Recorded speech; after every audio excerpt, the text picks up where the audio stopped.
Boo, McGuire Mechanical. I got a little hand thing. I'm gonna do light duty. I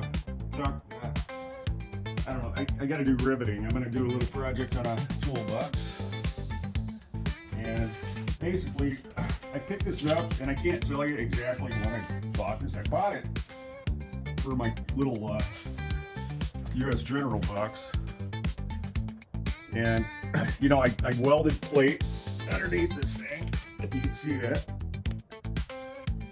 And I also beefed up the wheels. I had to put, I was putting, you know, small engine blocks and motors and everything else and wheeling them around. So I had a lot of the big plate. There's two big plates under there.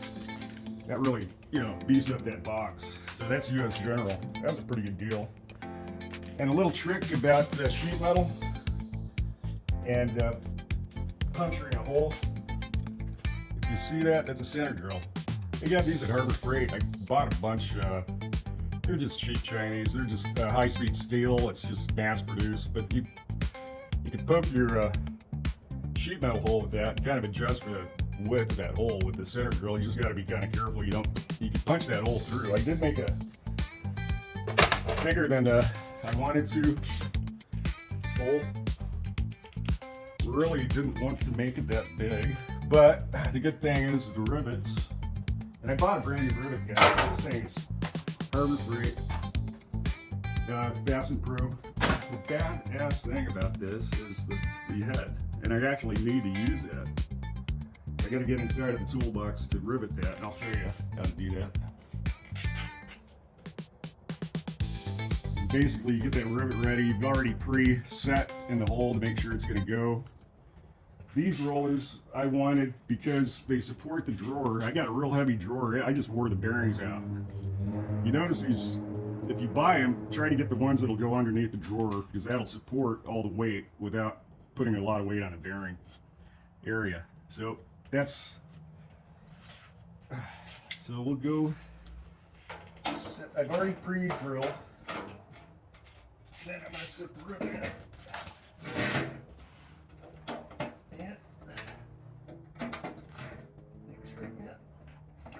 Oh, well, guys,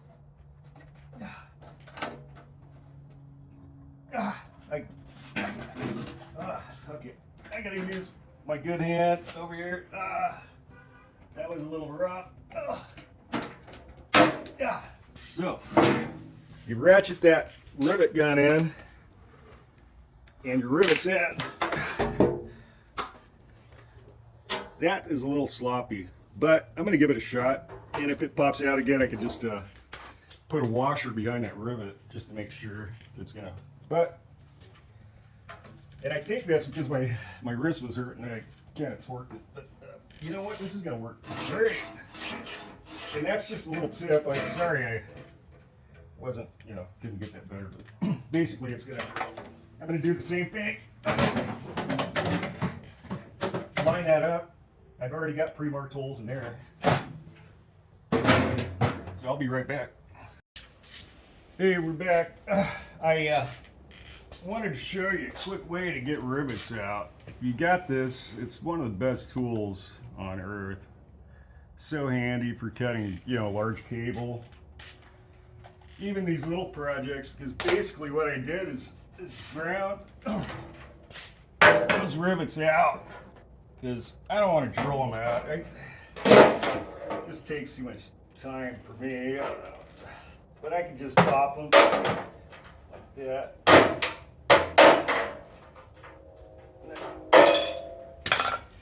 The old rail comes out, and that thing just lost every bearing, you know, that it ever had.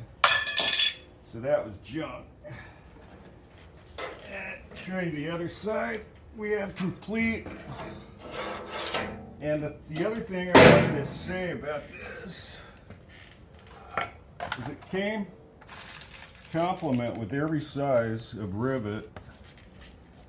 This Fast and Pro. I don't usually want to tout out Chinese stuff, but you know, I don't know if there is a American made hand riveter. There may be. They're not my hometown, but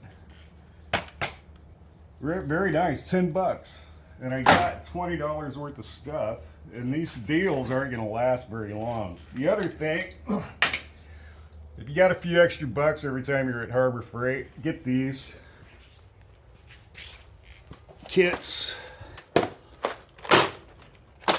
I got extra rivets for that. I got heavy duty ones. I could use one of my hands better, but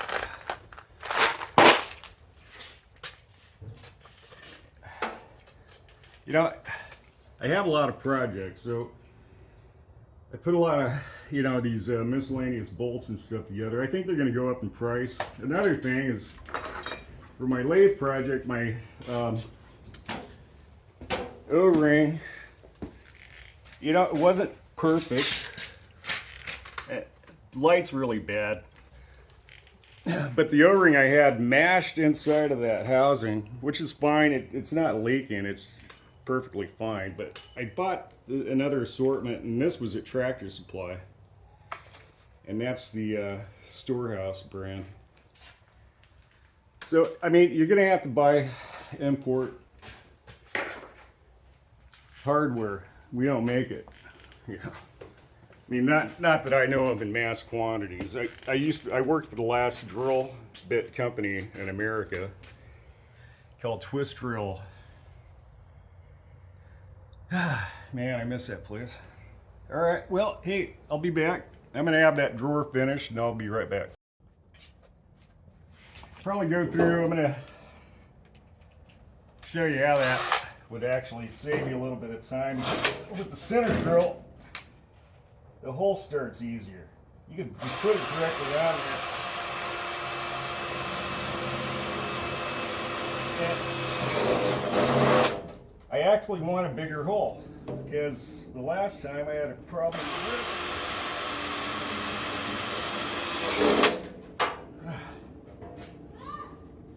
it. That's how you do center drill.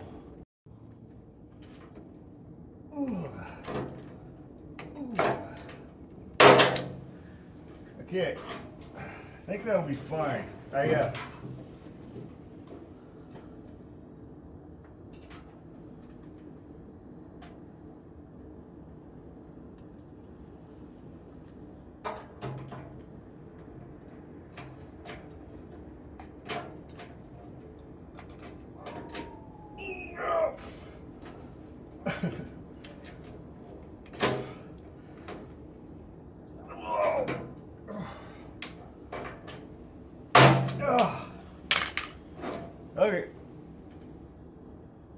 Now, another reason this right angle drill is handy is I'm going to put a side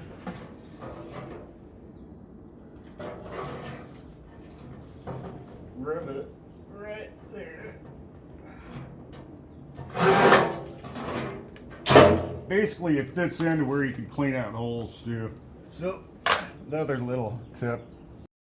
Hey, we're back.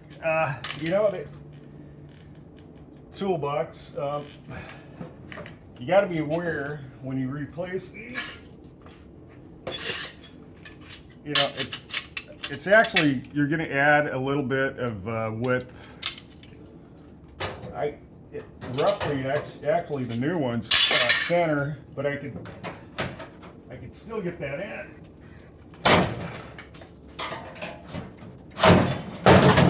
Pretty sure.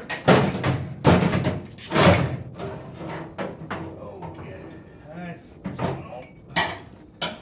So, maybe get these.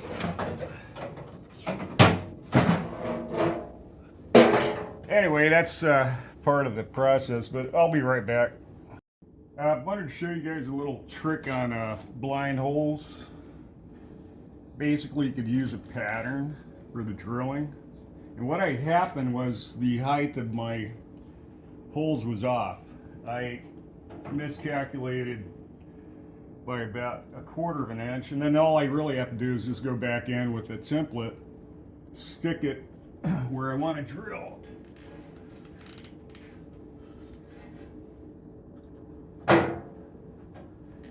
puncture the hole and then rivet.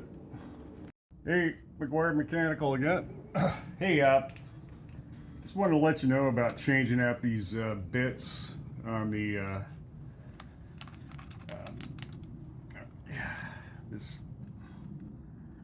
the tip actually can't go on with that plunge, you know, without it being plunged. So you actually have to squeeze that, and it took me I forgot about that. I don't use you know, these rivets a lot, occasionally, but these things rust out, tips, corrode. They just become useless after about 10 years. And you know, $10, and it's great.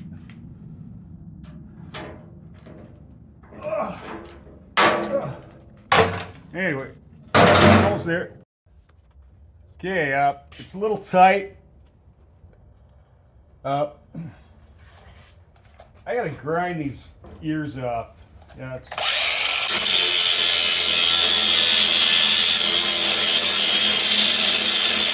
and again, I can use this little grinder. Battery's about 4 hours. McGuire Mechanical.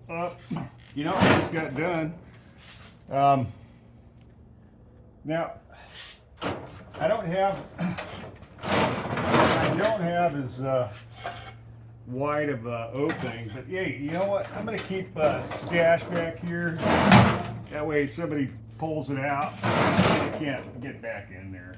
And if you've ever worked in shops, then you know what I'm talking about. So anyway, that was kind of it. Another tip, I just squirted WD-40 on that bearings.